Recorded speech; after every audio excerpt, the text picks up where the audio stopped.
تھا میرے دل کو چین ملے، پھر مجھے خواب میں حسین ملے۔ سبحان اللہ، حسن ظن رکھ کے سننا ہے۔ میں چاہتا تھا میرے دل کو چین ملے، پھر مجھے خواب میں حسین ملے۔ علی کتنا مشابہ ہے رسول اللہ کے۔ میں چاہتا تھا میرے دل کو چین ملے، پھر مجھے خواب میں حسین ملے، اور قتل کرنے وہ میم کو آئے، قتل کرنے وہ میم کو آئے، ہجرت کی شب۔ میں چاہتا تھا میرے دل کو چین ملے، پھر مجھے خواب میں حسین ملے، اور قتل کرنے وہ میم کو آئے، اور بستر پہ ان کو عین ملے۔ سبحان اللہ، قتل کرنے وہ میم کو آئے، اور بستر پہ ان کو عین ملے۔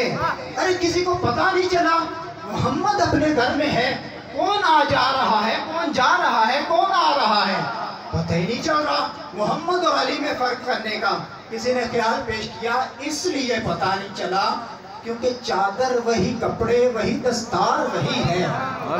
چادر وہی، کپڑے وہی، دستار وہی ہے۔ ان کو کیوں نہیں پتا چلا کہ حضرت علی آقا علیہ السلام کے کاشانہ اقدس میں ہے؟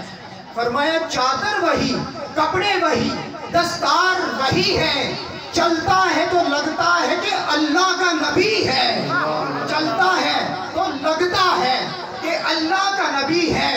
چادر وہی، کپڑے وہی، دستار وہی ہے، چلتا ہے تو لگتا ہے کہ اللہ کا ولی ہے، اللہ کا نبی ہے۔